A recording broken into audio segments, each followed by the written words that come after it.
AudioBoi Podcast episode 4. Number 4. I'm Mitta. I'm Mitch. That's Mitch. What's up? Thank you to Musos Corner. Thank you to Tommirock, our sponsors. And we're off. We're good to go. We're going. Go, bro. What do you got? We have some exciting news this week. Okay. So exciting I nearly knocked my mic over.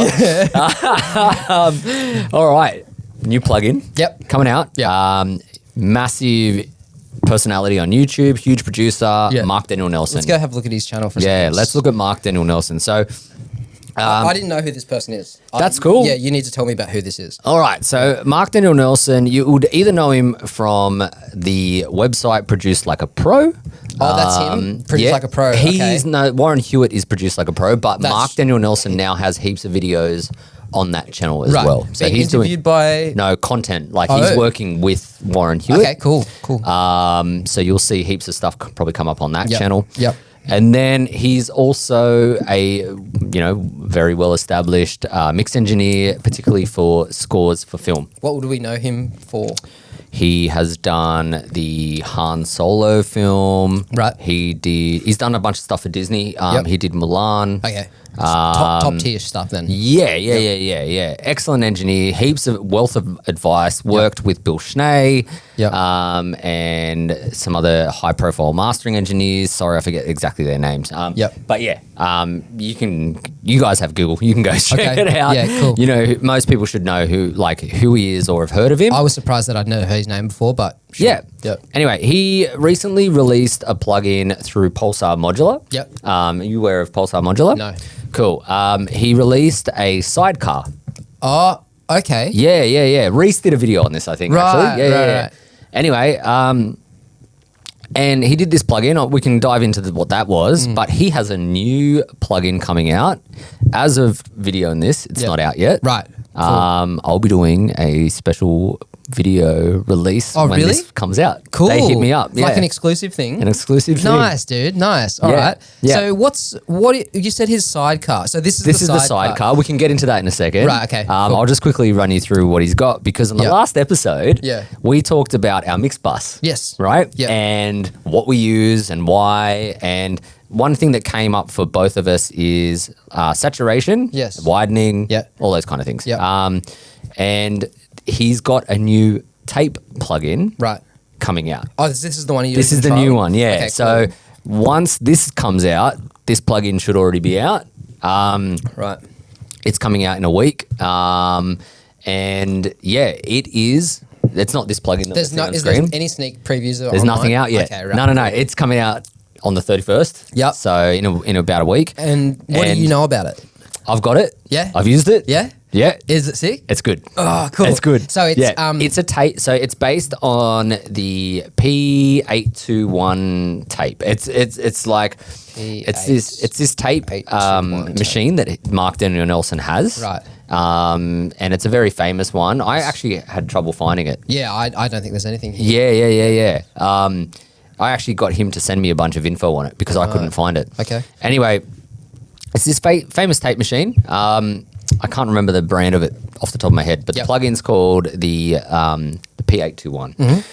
And yeah, what he explained it does is instead of having an emulation of tape that also includes all the transformer stages and stuff of the tape machine, this tape machine emulation just copies the tape because there's nothing else in the path of that tape machine. There's no crazy transformers. It's solid state. Or so it's like it doesn't have that thing. Like it doesn't have the transformer stages of older, like because everyone knows like the Studer tape machines and all those, right? So there's all these famous tape machines that have been emulated. This is a different one. Okay.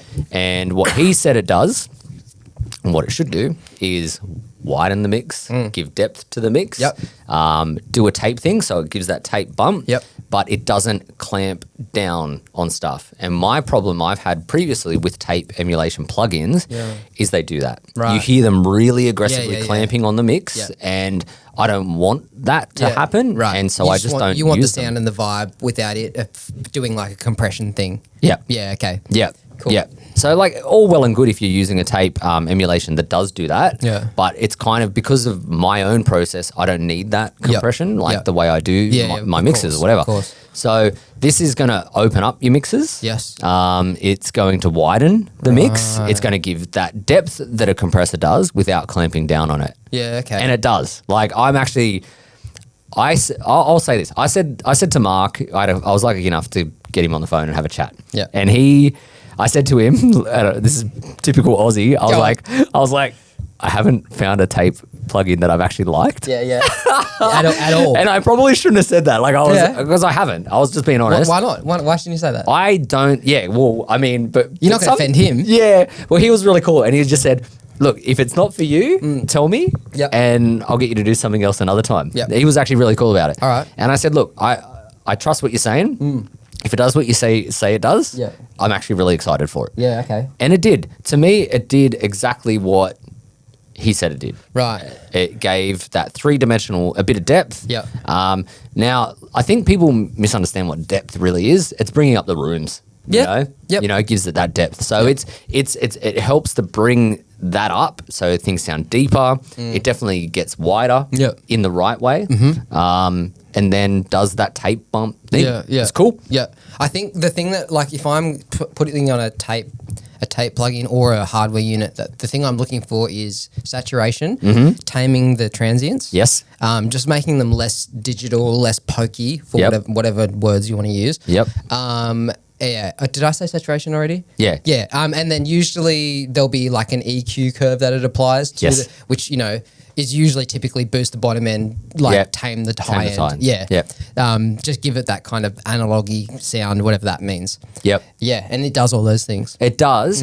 But then also what it seems to do is bring out some of the highs in a nice way too. But not in a harsh way. Yep. I was surprised. That's cool. Yeah. I've still got to, obviously, it's early days. I've still got to use it, but I'll tell you this. I've used it on drums. Yep. Sick. Yeah. Use it on mix bus. Yeah. Sick. Man, I think I will often have one on every bus, and then on the buses they go into. Maniac. Yeah. Honestly, like you can but go saturation's crazy. everything, right? Like we've talked about this before. Yep. I think I'm doing a similar thing just with Gold Clip. Yep. Okay. I'm clipping and taming transients and then saturating with that plugin rather than a tape. Okay. Yeah. Cool. Yeah. So, do you know anything about like the pricing, or like do you know anything more? I don't have the pricing. I don't think they sent me through pricing, actually. I'll have to ask. Are all his stuff in a similar price point? Yeah, I would assume if you go to Pulsar Modular's site, they're all around $100, $200, like $150, $200. $225, $150. Okay, cool. Yeah, so it'll be around that. It's going to be in range. that kind of UAD kind of like pricing. Yeah. Yeah, right. Yeah, so these are like pretty, like, it's funny to say, like we're getting into like High-end. boutique plugins, like kind of thing. Yeah. But look, if it does a thing, Yeah. and it does a thing that you can't get from other things, it's kind of cool. Yeah. Tool for the job, you know? Yes. But it's definitely, like I was They look cool. impressed with what it did. Okay. And I'm dubious. You know me. I'm not the biggest spruiker of plugins ever. So for a plugin to impress me, I was shocked. And I have the tape emulation hardware as well. Yes. So and so do you. Yes. So yeah, it's cool. Wow. And so what's the go with this sidecar? The sidecar, cool. So he already launched that. It is a Let me, before you say anything. Yeah, what do you think it is? Okay. I see API EQ. Uh-huh. I see a Fairchild style thing, like compression in the bottom. And is that it? That's all I kind of. What's this bias? And yeah, that's all I'm kind of seeing is like, and maybe it's got some sort of tape stage type thing with the input and output. Is that output? Oh, it's output left and right. That's not an in and out. Right. Yeah.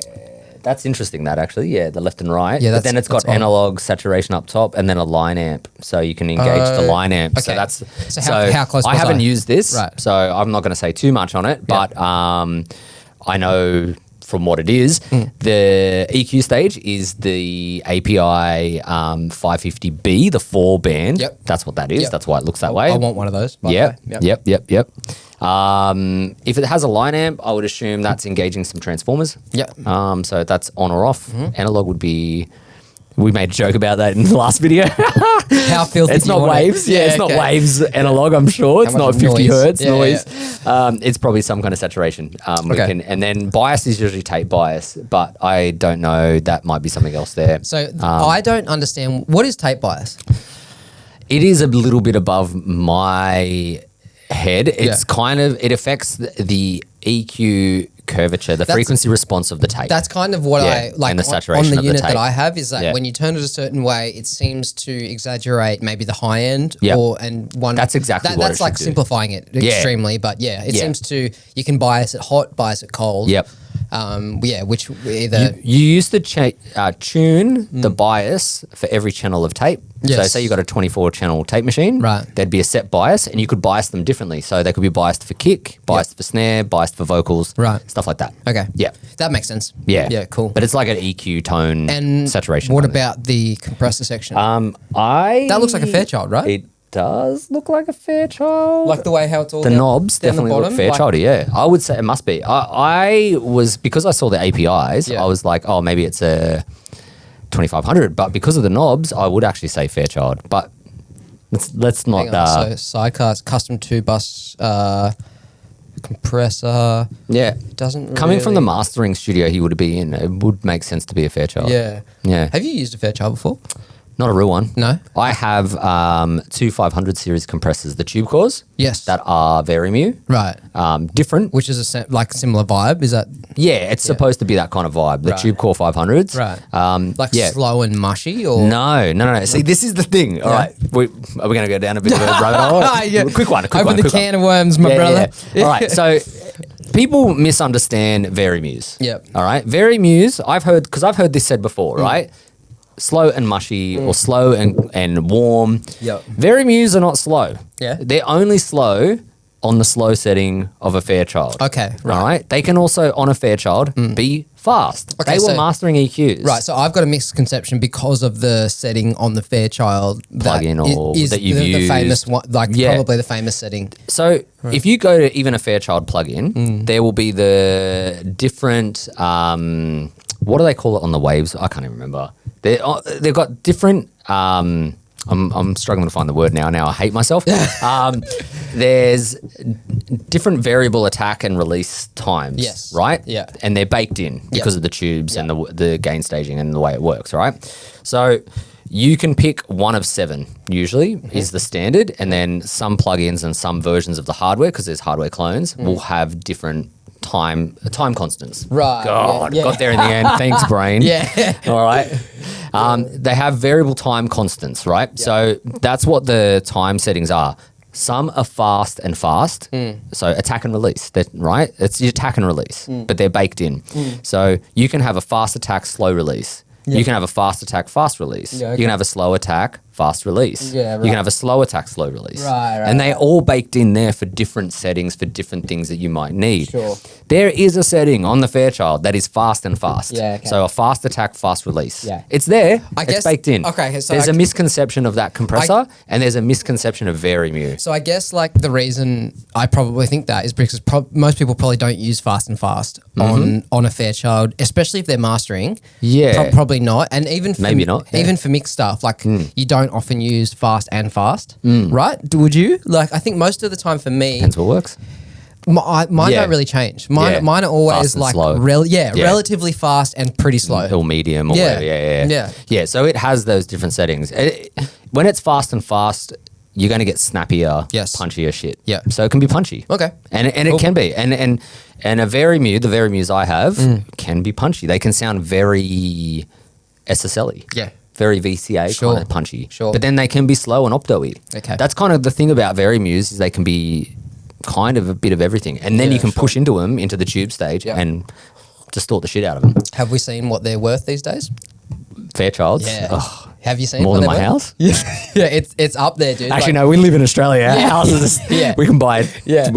I can sell my house and get 10. This one here says $62,000. Let's see, like... There was definitely one that was like 150 grand or something. Dude, this one here says $500,000. Psycho. Did you know about this, man? Look at this. Yeah, 300 US. $300,000. Yeah. You can buy a home. Holy shit. Or you can buy... That's almost 500,000 Australian dollars. Yeah, it's psycho. Whoa. And I can tell you now, the components in there are not worth 300. They never could be. No. You're buying stupid. a piece of history. Like, that's all. A museum piece. Yeah. Yeah.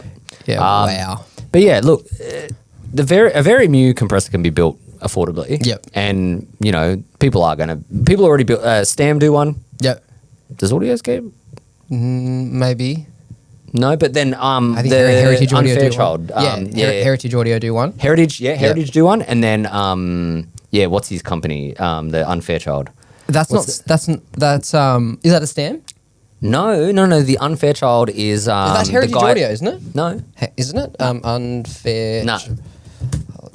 They did the Her Child. Unfair. Undertone Audio. Undertone. Yes. Okay. Yeah. God, what's his name? My brain is fried today. He's the guy that mixed Queens of the Stone Age. And Eric Valentine. Eric Valentine. Yeah, God. All right. Please don't hate me in the comments. I'm tired. Okay, I have young children. Yeah, you got dad brain. Oh, fucking oath. Yeah, interesting, dude. Yeah. Cool. What's the Manly make a Vari-Mu too, right? Yeah. And that one's super popular. Yeah. Is it a mono, the Vari-Mu Manly one? I don't know. I can't. Manly. I think it's a single unit, right? Vari-Mu. Is it a? Yeah. Oh no! It is a stereo. Yeah. So that would be for mix bus related duties, right? Yeah. Yeah. Yep. Manly. Yep. Man, Manly stuff the Manly stuff is not cheap. I don't. That's because it's hand built in America. Yeah. I don't know any Manly stuff, but I want to. Yeah. We've talked about that before. Just remember that the circuits are still the same. Yeah. Yep. You know. Yeah. Okay. They're cool. Yeah. But if you want them cheaper, you can get them from other places for sure. Fully. Yeah. Anyway. Hell yeah. Cool. Next one. What do you got? Oh, hang on. What else have we got? Do you want to do the Stream Deck plugins? The Stream Deck's an interesting one to talk about. So, do you use a Stream Deck? I do. Yeah. But I'm not using it for my DAW. So, what do you use it for at the moment? Is it more for your streaming, or is it more for? No. I'm using video editing. Yeah. So currently, I use an Elgato. So everyone, if you don't know what a Stream Deck is, the Elgato Stream Deck. Let's look it up. It's one of the most handy workflow devices that's been developed in recent years. Yes. People, if you want to increase your speed, and workflow, you should get one. Yeah. They're affordable. They're probably a couple of $100, right? They're not cheap. I think they're like $200 or something. Yeah, they're not cheap, but they're... I would argue that's pretty cheap. That's cheap for what they can do. Yep. I still need to incorporate it properly into my Cubase workflow. Yeah. Which is really easy with Cubase. Cubase is one of the DAWs where this works really well. Yes. If you use Pro Tools, sorry, you're going to have to download other plugins to make it work. They need like a third party Yeah, thing? they have to use... Because their Pro Tools sucked in. I'm going to say it. Suck it. Like, stop using Pro Tools. There's no love for Pro Tools in this place. Nah. So with Cubase, it actually integrates perfectly because you can get all those hotkeys working and stuff, and it's sick. And with other DAWs as well. I use it for my video editing because I do all the YouTube stuff. Yep. And it makes my video editing time so fast. Yes. It's crazy. Yeah. It's crazy. I'm just seeing if I can find a photo of my Stream Deck currently set up. Sick. I do have some hotkeys set for like certain things like de-essing and stuff. Like I have a de-essing thing in Cubase where I can highlight a region, hit a button, and then on an S. Yeah. And then it'll edit. It'll make a clip edit. What? And then it'll gain down 6 dB. Right, okay. And that's cool for that. I have a couple of things like that, but I don't have a full template yet for my Cubase workflow. I think which I need to do, but once again, so the thing I didn't understand that someone had to explain to me is what a Stream Deck actually does. So you look at these buttons and so you can program each of these buttons to do anything you want. Anything you want. So if you can program one of the buttons to say bring up an internet browser or do very, very basic things like that. Or you can program a multi-key, what do they call it?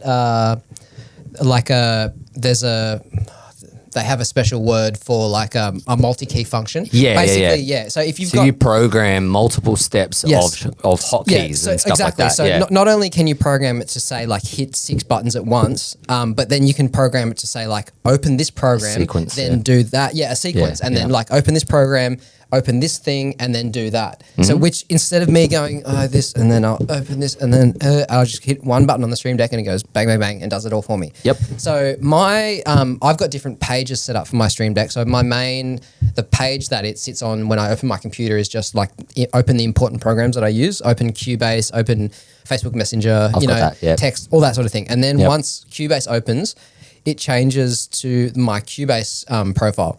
So I really should get... And you can save profiles in it. And it's really easy to set up and use. It's actually super simple. Like I'm not that good with this kind of thing, but I set mine up in no time. So I really should have got a photo of this so you can see.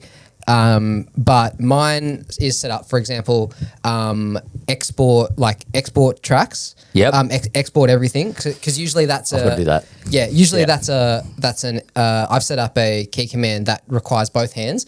My train of thought with the Stream Deck was set up a bunch of key commands that require me to use both hands just to cut down on the speed because like if you can shave off a few seconds for every job that you're doing, at the end of the day you've saved minutes, at the end of the day a year you've saved hours. You know, it's a huge amount of time. Especially when you're working professionally, you need to cut down on the time because then it means you get paid more for less work, for less hours. Anyway, back to mine. So like for example, render in place. I've got one for that because that's a two-handed command for me. Export audio, bring up my mixer window, bring up my studio settings. So that's like my routing, my... See, I have two screens, so I don't need the mixer window in one. Okay, cool. What's the one what you change? Buffer settings. Because if I'm tracking, I want a lower buffer setting than I want it mixing. And to get there, I've got to go all the way to studio settings. I've got to open this. Whereas a Stream Deck, bang, change the buffer setting. Nice. Yeah. So anything that's like a multi-stage command, anything that takes my hands away from my mouse. And your brain away from what you're doing. Exactly. Because I can just be working like this and go, press it, and the job's done. When I went to LA, I took my Stream Deck with me for video editing. Okay. I had to have it. Cuts down that much of your time. I actually got to the airport and I was trying to edit just on my laptop and I couldn't remember the hotkeys for Premiere because I'd gotten so accustomed to using my Stream Deck on my left hand. And I was like, what are the shortcuts again? And I hated it. And I was like, I'm pulling the Stream Deck out. It's so worth it. It's one of those ones where it's not like an audio specific tool, but it has saved me so much time. And I don't really... I'd rather not live without it. I could live without it, but I'd rather not. Yeah. I think it's definitely one of those simple tools that you could make it do so many things for your workflow, and you should have one. And you can set up a page, for example, like if you're editing, you can set up one that's all editing tools, like remove silence, normalize, like I said, render in place, like apply plugins to particular clips, things like that. And then once you're mixing, you can set one up that's for like either rendering or things that I've got one that once I've highlighted all the tracks in my DAW, I press one button and it puts all of those tracks into a group and a folder at the same time. That's cool. Then I have access to it in the folder. It's all group edited. And it's all routed the way I want. I'm going to watch this video back and I'm going to take notes and I'm going to create all these later. Dude, if you want, I can even send you my template. So you can share templates and then you can also, there are people that have created other profiles and templates for different bits of software as well. Just to get ideas on like what shortcuts you're using. And just even the graphics. Yes. And then you can put your own graphics on everything. I've got like mine are all It's Always Sunny in Philadelphia. Like, no way. So it's like Danny DeVito's face on like so good. and him in like different costumes and shit. It's so good. It's just it's a way to make things faster and it's kind of fun. I enjoy it. So good. Yeah, nice. Yeah, cool. Yeah, I think we got Always Sunny. So good. Yeah, Frank. What do we got next?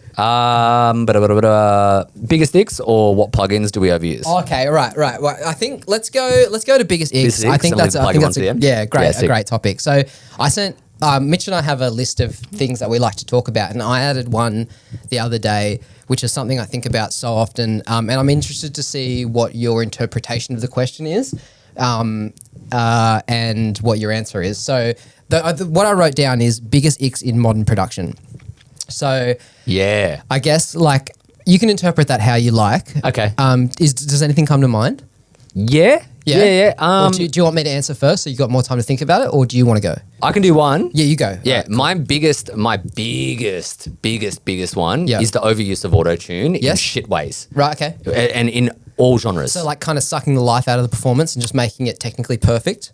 That's what you're talking about? And then also using it more, because people use it as an effect now. Yes. Right? Yeah. And hearing it in like country music, over like just way overblown, where it's like almost that hip hop effect. That just sounds crap. Like, and in certain genres, it doesn't fit, or I feel like it doesn't fit. Like, maybe people love. You might be showing your age there. Yeah, maybe. But I don't hate the sound. There is a sound to auto-tune. Yeah, right. Absolutely. Not just auto-tune, tuning a vocal. Yeah, digital tuning. Any digital tuning, be it Melodyne or Very Audio in Cubase, whatever. There is a sound to that, and that has become the sound of vocal production. Yes, that's not what I'm talking about. What I'm talking about is very specifically when it's overdone to the point where you're really hearing it.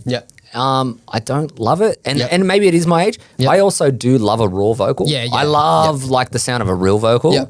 And then, it's just one of those things. And don't get me wrong, like if it's used as an effect the right way in the right tracks, fucking love it. Love it. Right. Like I'm not against it. I'm absolutely, like I'd be stupid to say I hate it on everything. Like for hip hop, pop, even some country, whatever, where applicable, it probably sounds dope. But I'm hearing it getting, I think now that it's reached peak maybe. You're talking about people leaning on it. Yeah. And then obviously you have those cases of like meme shit where people have just done it stupidly and then it just becomes a meme or whatever. Maybe I should rephrase the question. So when you're listening to modern stuff, something that triggers you, like something that you hear often that triggers you, is there either a technique or... Okay, so I'll answer. I'll do mine. The one because I work a lot in like modern heavy music. The thing that annoys the shit out of me lately more than anything else is hearing the same amp sims and hearing the same drum samples. There's a couple of companies out there, and I don't need to name any of them because everyone knows who they are, and I'm not hanging shit on those companies. I use those companies all the time and I love them. But the thing I'm now getting bothered by is, like, you know how you go to Spotify or Apple Music, whichever one you use, you should be using Apple Music, not Spotify, because it's higher resolution. It sounds better. Hot take. Hot take. Yeah. So get him, Spotify fans. Get him. Yeah. Fucking Spotify fans. So I got lost myself. Backtrack. Help me. No, wait. So I was talking about, so you go to Spotify or you go to Apple Music and you go to the playlist and you go, you know how there's like the made for you playlists? Yes. And it's like, and it'll do like a new music playlist or like it'll do a genre specific playlist. I really like those because I get stuck in listening to the same things all the time. Totally. So I'll go to those because it'll curate a playlist of new releases based on the artists I follow. Which that's all I'm about. And I want to hear even if I don't follow the artist, I want to hear what production techniques people are using. I want to know what's popular. I want to know what sounds are culturally relevant right now. You know, what the landscape is in the genre I'm working in. So important, dude. And that's why I listen to the radio also. But it shits me off so much. I'll go to the new music thing, like music released this week, and I'll play the first song. And I'm like, cool. I know those drum samples. I use those every day. Next one. Oh, cool. Same drum samples. That's really cool. Next one. Oh, this is an amp sim that, you know, the first preset in that amp sim. Sick. Cool. Next one. Same amp sim.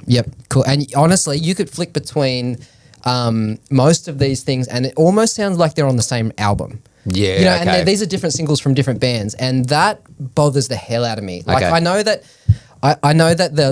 these tools are really, really good, and they often give you a really usable sound straight away without any work.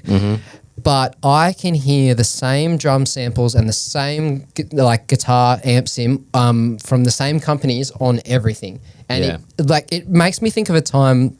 So I was talking to another friend of mine who is also does what we do. We were talking about albums that got us into reasons why I'm an audio engineer. Like the recordings that I heard that made me go, I need to know how this. The one that comes to mind most is Under Oath, Define the Great Line. So if you're into that genre, you'll know what I'm talking about, because it's like, it happened at a time when I think bands had the biggest budgets for the recent times. Yeah. So what was happening, I think this was in the early 2000s, is that like a lot of people were going to Adam Dukowitz from Killswitch Engage. Yep. Matt Goldman was doing a lot of stuff at the time. There was a handful of these really big name producers that were doing, like Parkway's first couple of albums were with Adam D. Yeah, okay. Killswitch was obviously all Adam D. He kind of carried on that Swedish metal sound from the, you know, what's the In Flame studio, the one that we were talking about this another time. It's not important. Anyway, so he right now, Will Putney and there's a few guys that are defining the landscape for heavy metal. Yep. Back then it was Adam D and a few of these other guys. So, and then with Define the Great Line, the Under Oath album, they employed Adam D to do the guitars and the vocals and then Matt Goldman to do the drums because he was known as the guy. So not only were they paying the two best engineers, they were paying both of them once. Like most bands don't do that. Most of them will pick one or the other. Yeah. And these guys were like, nah, these the best of the best. These two guys are doing everything. Let's fucking make this happen. And when it came out, I was just like, I didn't know stuff could sound like this. I'm gonna have to go check out. Yeah, it's not as impressive contextually these days. Yeah, it's always worth going but back. you will get it because I know you come from the same world as I do. You come from that world of realism and, you know, off the board mixes and all that kind of shit, which we talk about all the time. That's another topic we should talk about, off the board mixes. That's a whole nother thing. Yeah. Anyway, so yeah, it comes from this time where this was before triggering was big. Mm-hmm. There was no such thing as amp sims. This was all real guitars. Everything was mic'd properly. I shouldn't use that word. Everything was mic'd. Yeah. But mic'd well. Yeah. As good as it could be. It kind of, anyway, for me, it was like the peak of how you can microphone, like how you can mic things and treat stuff. Yep. So back then for me, it was all about finding things that excited me in a way that I've never been excited by.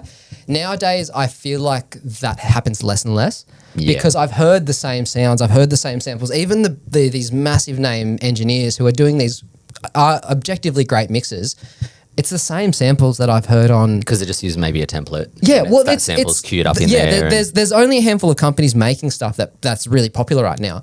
And because of the rate of stuff coming out, because it's so easy to produce music at home, I'm hearing it more and more and like in greater volume. And it just, as soon as I hear that stuff, I just switch off. Like there's a part of my brain that just goes, I'm not interested. This is the part where we need to segue to selling sample packs. Yeah. That's the other thing. In the future. Another part of me is like, I don't want to get involved in that because I think part of the excitement is having something that no one else has, you know, doing something that you haven't heard before. Yeah. So what's a way to remedy that then? Oh, shit. Well, if you're recording artists, there's an easy one. Yeah. Record your own samples. Yeah. Yep. It's a hard one because it's going to be really hard to compete with these big name companies and the way they're done, like in a say Slate Trigger where there's multi-velocity stuff. Man, it'll take you hours and hours, days, weeks. Days, and you'll never get there, quite honestly, because there's so many reasons so many reasons why these guys are so good. I don't have a solution to this problem. Yep. It's just something that I notice, and it does affect the way I work because I don't want to be making something that can be put next to all these things and go, I can hear the same shit, you know? Like I can hear where your drum samples are coming from. I know how you're building your tones because it's just it's the same thing. So I will say this, there are people out there that are doing the job we don't want to do, creating new samples. Can we mention them? Is there any point? Oh, we don't have to, but they're out there. Like maybe look for other sample packs. Yeah, you know. I think the thing that bothers me is hearing the heavily reliance on things like samples. Or just, is it the sample based, like the fact that they're not blending in and keeping it as real? Not so much. It's just the fact that it all sounds the same. I'm no longer excited by sounds. I think music goes through this ebb and flow of homogenization. Of course. And then there's a counter to that. Yes. I feel like we're right on the apex. Yeah. I feel like... Smash myself. I feel like I heard a couple things lately that did not adhere to any of the rules. Didn't use any of the samples. I was like, fuck yes. Yeah, like, dude. Hell yeah. And I feel like we're about to cross that peak of like people, the battle against digital. I think we're gonna see people going back to analog. I think it's already happening. Yeah, 100%. I can definitely say just locally. Yep. Bands from Central Coast are getting it. Yep. Like there is a huge psychedelic thing happening in that scene down there. Yep. They're loving it. And I think like the whole indie band scene in I'll say this. This is what I'm sick of hearing. Yeah. Two things. Yeah. Same female vocal stylings. Yeah, okay. That's like especially indie Australian music. Yeah. they're almost all the same. Yep. I'm sick of hearing the same surf rock indie bullshit. Yep. And Triple J, you're responsible for that. Yeah. You're like, definitely. hate that. Definitely. It's just like there's so many bands out there doing homogenous surf rock kind of stuff. Yeah, okay. Over it. Right. Don't need to hear that your anymore. Stuff is coming more from a songwriting perspective? Yeah. Like stylistically, but also the production on them. Like it's always like, oh, it's an indie track. It's going to have that beefy snare, that kind of fat snare shit. And it's like, I've heard that a million times. Yeah, I feel attacked, but I feel personally attacked by that. Why? What records are you doing on that? No, You're not doing those? No. You're stepping in for all the people online I'm ripping on? Nah. Fuck yeah. Get a different snare sound. Yeah. No, like it's just that thing. Like it's like we know because we come from it from that space as well. If a client comes to you and goes, I want this sound. Yeah. Regardless, and you go, oh, maybe we'll try to spice this up and make it different. They're like, no, I want this sound. Yeah. Well, you've got to deliver. Yeah. You know, and so I understand the homogenization of things. But if you want something to stand out, it's got to be different. Yes, yeah. And that's the thing I think is like... And I come from that space too. Like my favorite drum sounds are things like Deftones. Yes. Fucking love it. That's what I mean is like people taking risks. Yeah. And I think people are less keen on taking risks lately. Yeah. Like for example, okay, let's talk about specifically drum sounds that you like from the 90s, like snaring. Yeah, snaring doesn't exist anymore. No. And I feel like it's so much. I think it's about to come back. Good. In a big way. Good. I've seen it. I've heard a couple things where like a couple of trendsetters are going back to that, and you're like, yeah, okay, cool. This is going to happen again. We're going to go back to this like more like 90s, 2000s, organic, like organic, natural feeling thing, less processed. Sick. Which I'm excited for. There's definitely bands pushing that. Yeah. Have you seen the latest Idol stuff, like with Kenny Beats and that they did? Yeah. Sick. Yeah, Awesome. unbelievable, man. I can't believe that Kenny Beats made type, that stuff. a type beat guy is now like doing like fucking one of the biggest punk and bands it's in the world. Fantastic. So good. They're like his production techniques, his mixing. Did he mix it or did he produce it? Yeah, mix and produce. Incredible. It's fucking unbelievable. What an ear. The fact that he can go from hip hop to that genre, which is a hard genre to pull off. You know what, man? For years I've said there are definite similarities in the energy of especially like hardcore punk and hip hop. Oh, 100%. Like that's why you see so many crossover they're opposite bands. ends of that spectrum. Yeah. But then that spectrum goes, it's three-dimensional, Yes. comes back this way. Yeah, 100%.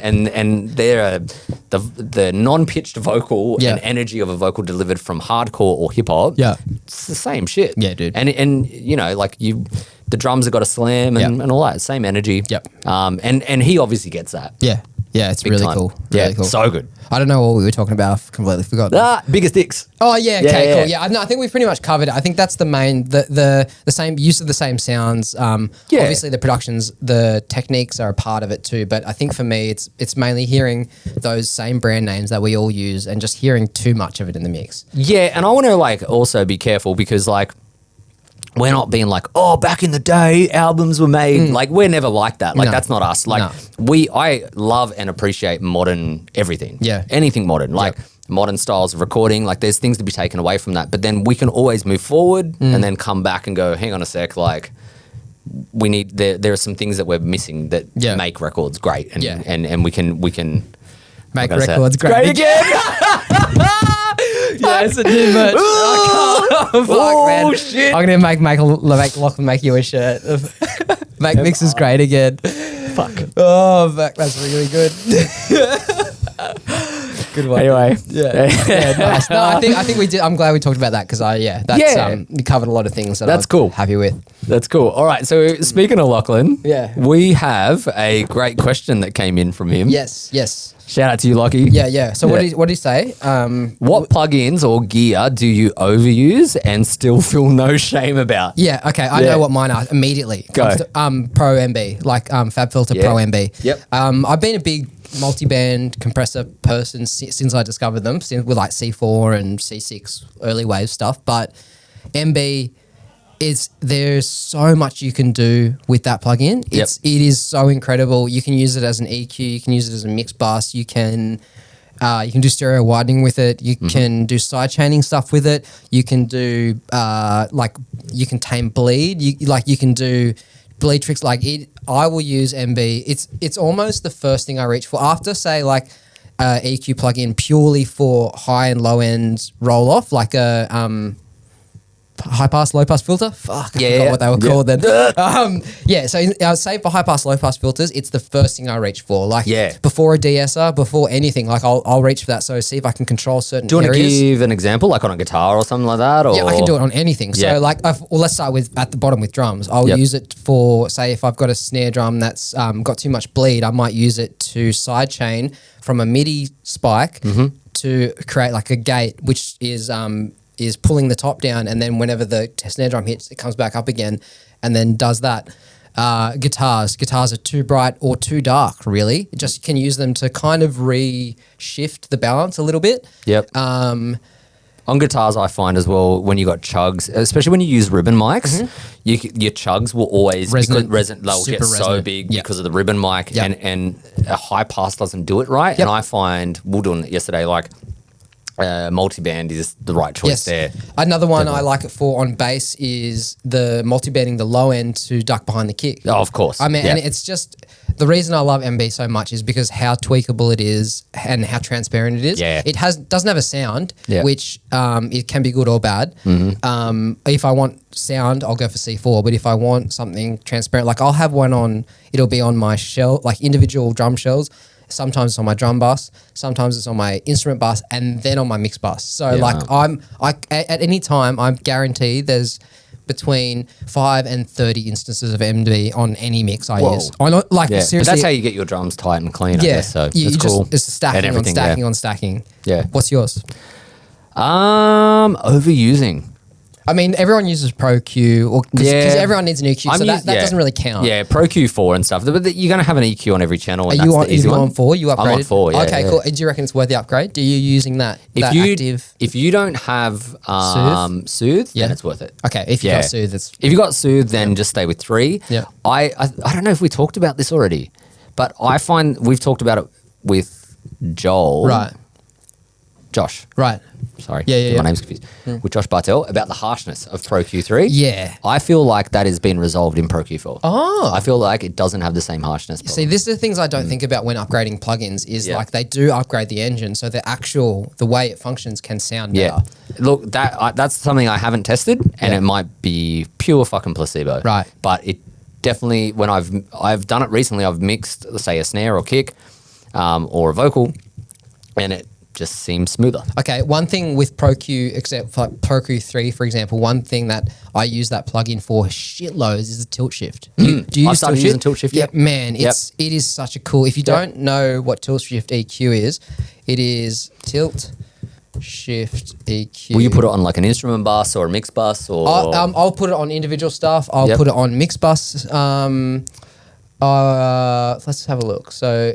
A tilt shift, so that's effectively what a tilt shift is doing. You can set a point and tilt one way or the other. Yep. And it's a really, I find it if to your be mix really, is bottom heavy or something like that, I find it to be a really natural way to apply an overall EQ to a sound without affecting the sound of that thing. Absolutely. Because you're not getting in there, you're not drawing fine, harsh cues, you're not digging certain things out. It's just an overall balance, more brighter or darker. Yep. That's essentially what it is. And then it's up to you where you put that EQ point and how you use it. And then you can get crazy and you can use like different shaped ones. I like not the straight tilt shift, but there's like... Yeah, I use one that's like this. Yeah, what's it called? It's got a different word. There's a tilt and then there's another... Anyway, not important. But yeah, you can use it and then, then go in and do some other stuff. I really like that one for... I find generally I record stuff darker. Yeah, I've been doing that a lot. Right, cool. Yep. So I track stuff dark and then I'm chasing it brightness in my mix. Yeah. Yep. So I'm trying to make things... So this is a cool way to do it. You can do it on individual channels and then, you might do it on your mix bus or... Yeah, it's a cool way to get something closer in the direction you want it without digging in. Yeah. So that's one I use a lot. Yeah. Have you thought of a plugin that you use heaps of? Is there a saturation plugin that you've been using or? No, the one that I use all the time is a Rouser. That's on Rouser. The Distressor. Yeah, cool. That's on all my drums. Oh, okay. Easily. When you say all your drums, what do you be specific? Kick, snare. Yep. Might be on buses as well. Right. Okay. It's good. Yep. Cool. It's so good. Yeah, I use that. You don't own a Distressor yet, do you? Not yet. Not yet. Okay. Not yet. Yeah, cool. Yeah, right. The distressor is, I haven't used this one. I haven't heard a plugin that does what the distressor does. This one's the closest. It's still not quite the same. It definitely brings that explosiveness that you're chasing. When I use a distressor plugin, I'm chasing the explosiveness of the real thing that I know it's supposed to have. It is capable of insane amounts of compression without it destroying the signal. Yeah. Somehow. It just has this energy to it that other compressors don't. Speaking of, Purified audio. So Sam Pura, shout out to Sam. Sam's been one of my favorite mix engineers for a long time now. Like he did Story So Far, State Champs, 100th, a bunch of like really, really cool bands. He's got a very it's a very organic analog approach. He's very much into hardware, real amps, things like that. He's got these suite of plugins that he recently sent to us to check out. Which and we'll feature them soon. Yeah. So we want to do like half an episode on this stuff because it's really cool. I used these plugins very briefly the other day and I was really impressed with a few of them. We'll get into specifics on another episode, and we might even be able to get to chat to Sam about it. He's a legend, and his stuff is really cool for people who like hardware. Yeah, because it's all modeled off real hardware, off his hardware, right? Off specifically his hardware, which I think is such a great approach. This one here, that's his distressor. Yeah, this I use that LED one. A bit of a quick play. Yeah. Anyway, cool. Mitch and I are going to like get into these and really figure out what they're like, and then we'll come back and talk to you about them because I'm really keen to talk about Sam's stuff. Cool. Yeah, shout out to Sam, man. Yeah. That's so sick. He's such a legend. Also, I love his videos where he's like, "Hey, super best friends." That's so good. That's his like his tag is like best friends with everyone. Yeah, man. So good. He did a Nail the Mix years and years ago where he was talking about CLA. Yeah. And man, I have this joke with a friend of mine because he references CLA in his mix and he's like, oh, CLA does this. And then it cuts to a video of Chris Lord Alge in his like spaceship of a mix room talking. And the joke is stereo linking stuff, and it's a super nerdy thing because like Sam doesn't stereo link stuff, and I kind of got from him this dual mono approach of you don't really want to stereo link stuff, and I really like that about what he does because everything he does is super wide. So let's talk about just real briefly stereo linking. We're talking about either plugins or hardware where say it's a stereo bus or stereo unit, any stereo thing. You're not doing them together so they compress together at the same time, or EQ. Or EQ, they're separate. And you can get into that. So usually the dual mono is most important in compressions because what happens is if an event happens on one side, if you're running your compressor in stereo, it's going to react the same on both sides to this thing. Whereas if you're doing dual mono, something happens, only the left side reacts, or only the right side reacts. So what ends up happening typically with the dual mono setup is increased width because you don't have the stereo thing pulling things together. What are you laughing about? You're going like this. Yeah, and it's like, what are you grabbing, Mitta? I just feel like a crab. Yeah. So just one at a time. Take your time. Thanks for derailing me. Sorry. Anyway, so the dual mono thing. I got a child's brain. Anyway, it keeps things wide. It for me, sometimes it's cool, sometimes it's not what you want. I ran my SSL in dual mono for a bit, and I figured out I didn't like it because the SSL sounds cooler in stereo. Exactly. Right. Weird thing. Anyway. Yep. The API 2500 is a classically dual mono compressor, which gives this really cool width. Where was I going with this? Dual mono, Sam Pura. Yeah. Yep. So we're talking about his stuff. CLA. CLA. And so the joke came back and it cuts to CLA and Chris Lord Alge just sitting there and he goes, oh, you want to stereo link stuff? Enjoy yourself. He's so fucking arrogant about it, man. He's just like, never stereo fucking link. Go ahead, enjoy yourself. And so every time I see like dual mono or stereo link, I think in my head I'm like, enjoy yourself, man. I want to see if I'm gonna make a meme out of it because it's such a fucking classic nerdy like thing. And he's just so like he's like stereo linking. Enjoy yourself. It's so funny, dude. You'll laugh at it heaps. I'll find it. I'll send it to you. Yeah, anyway, so we're going to... Shout out CLA. Yeah, we'll do some stuff with... yeah, shout out CLA. Man, I think the last time I checked his mix rates, do you know what he charges to mix a song? No. Hang on, CLA... $1 million. Mix rate per song. Chris Lord-Alge works with Beyonce. Yeah. His brother did Green Day. He missed out on Green Day. TLA? Right? Yeah, TLA did Green Day, right? Yeah. Anyway, so I think last time it was, like it starts around $5,000 a song. Whoa. It's got to go up from there because he's working with like everyone. Taylor Swift, Beyonce, you know, like he is arguably the biggest name in mixing. Yeah. I remember reading the figures on how much he charges to mix the songs and it's just like, holy fuck. Crazy. Like, imagine a whole album with that guy. Dude. Yeah, but you know what? He turned himself into the rock star of mixing. And he got it. And realistically, like his mixes are fantastic. Yeah. And he'll make you something that can be played on radio from now until forever. Which is such a like an important distinction to make is that it's timeless stuff. Yep. Yeah. Cool. Nice. Look forward to being able to charge people $5,000 a mix. Dude, I can't wait. All right, well, I do have some more stuff, but let's just leave it for another episode because I think there's like a lot of stuff on here. It's going to take heaps of time. Yeah. Yeah. Cool. So yeah, I think the next one I want to hear about this plugin this Pulsar modular one from Marc Daniel Nelson. That's going to be cool. I want to talk more about the Pura stuff after we've had time to play with it. Yeah. And we've got the Miko stuff too eventually. Yeah. There's a couple more companies that send us some cool stuff that we want to have a chat about after we've had more time to use it. But I'm going to put up another thing on my Instagram about questions. If anyone's got questions, if there's like topics you guys want to talk about. Yeah. Hectic.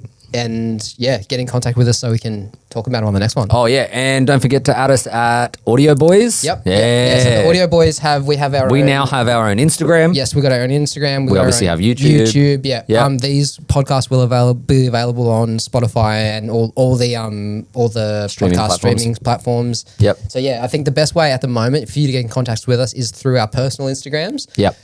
Like I said, we've got a AudioBois Instagram. You can also message us through that. I think that's pretty much it. Hey, hectic. Thank you very much, my man. Done. Cheers, bro.